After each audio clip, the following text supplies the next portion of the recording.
Sa mga kabataan dyan, huwag puro cellphone, galaw-galaw din. Maano ulam? At ngayong araw nga mga kuys, napadayo nga tayo ng Quiapo. Dahil dinayo nga natin ang nag-iisang Neneng B. Na isa lang naman sa gumising sa mga kabataan. Dahil sa sinabi niya na talaga namang napakaraming mga tinamaan. O sa mga kabataan dyan, huwag kayo puro cellphone. Galaw-galaw din. Shoutout sa mga kabataan dyan. Maano ulam. Pero kung iisipin mo, wala ka naman makikitang mali. Nasadyang na real talk lang yung mga kabataan na walang ginawa kundi puro kalokohan. Na ang ibig sabihin lang naman ng mensahe niya ay kumilos ka, hindi ka mayaman. Na habang nag-aaral ka, gumalaw ka at dumiskarte. At dahil nga sa murang edad ni Neneng B ay meron na siyang sarili negosyo at marunong na magbanat ng buto. Kaya sana ganito yung tularan ng mga kabataan. Nang dahil sa kanyang sipag at tiyaga, ngayon ay talaga namang pinipilahan. Nang dahil sa kanyang Hungarian overload na sa halagang 50 pesos, na sigurado pag natikman mo ay marirealize mo na sulit din pala yung pila mo. Kaya kung naghahanap kayo ng mura at sulit na merienda, dito nyo lang sila matatagpuan sa ilalim ng LRT sa May Carriedo. Kaya ano pang hinihintay nyo? Tara, tikman na natin to. Let's go! So ayun mga kuys, nandito tayo ngayon sa May Quiapo. So ito nga yung dinayo natin yung kay Neneng B. Grabe, napakahaba ng pila. Talagang blockbuster mga kuys eh, no?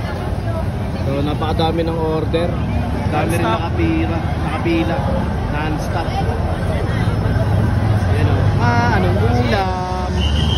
So yun nga mga kuys, na napadayo nga tayo dito sa May Quiapo at dinayo nga natin yung nag-iisang Neneng B mga kuys. Dinayo natin yung Hungarian nila dito. Grabe.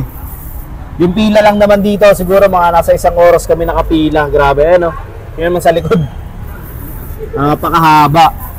So yun mga kuys, kita nyo naman, oh. Overload yung kanilang Hungarian for only 50 pesos. Tikman natin. Anong ulam? Patikman natin mga kuys, ha.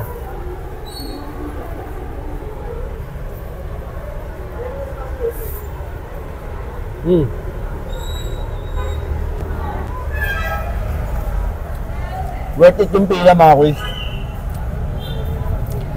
Masarap yung Hungarian. Talagang overload sa cheese, oh.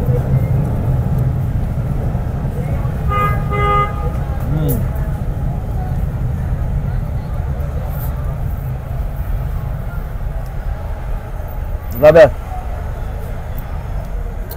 Sa 1 oras naming pila, siguro mga ilang minuto lang ubos mo na to.